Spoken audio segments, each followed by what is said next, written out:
Пытка распятия была изобретена за несколько столетий до рождения Христа. Такому наказанию подвергались особо опасные государственные преступники, предатели Родины, дезертиры, военнопленные и беглые рабы. Характерно, что осуждали на распятие только мужчин. Крестная смерть была не только самой унизительной и позорной, но и самой болезненной пыткой, когда-либо изобретенной человеком. На Спасителя надели терновый венец. Шипы этого растения очень крепкие, длиной до 8 сантиметров. Такие колючки, как иглы, прокалывали кожу, глубоко впиваясь в плоть и буквально царапали череп. После объявления приговора осужденному возлагали на плечи крест, который он нес на себе до места казни. Вес креста составлял более 50 килограммов. Расстояние до места распятия, которое преодолел Иисус Христос, более полукилометра.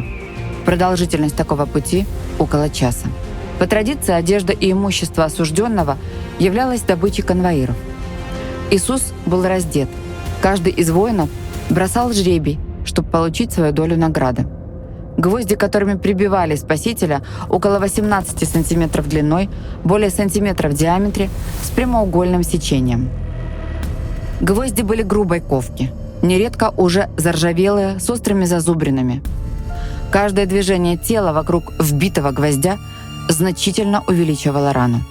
Чтобы замедлить процесс смерти, солдаты устанавливали на крест под ноги распинаемого небольшой деревянный уступ. В таком случае мучения могли длиться до 9 дней.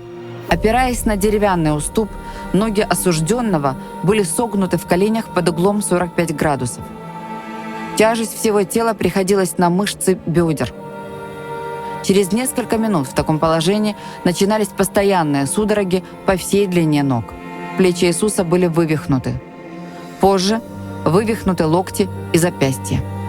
В таком положении грудная клетка и легкие были полностью наполнены воздухом и постоянно находились в состоянии максимального вдоха. Чтобы выдохнуть, Иисус должен был опереться на пробитые гвоздями ноги и поднять собственное тело. Так распятая жертва постоянно передвигалась вверх и вниз по кресту, чтобы периодически дышать. Так тяжесть своего тела жертва была вынуждена поднимать и опускать на 30-50 сантиметров. При этих движениях раны от зазубрин гвоздей все больше разрывались. Постоянно необходимо было выбирать между болью от удушья и болью от опоры на пробитые гвоздями ноги.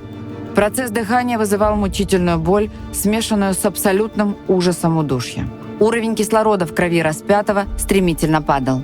Кроме того, из-за частичного дыхания уровень углекислого газа в крови резко повышался. Это заставляло сердце биться быстрее. Частота пульса, предположительно, составляла около 220 ударов в минуту. Распятие Иисуса Христа было вторым наказанием. По одному приговору его подвергли наказанию дважды. Напомним, что накануне 6 вечера он претерпел бичевание.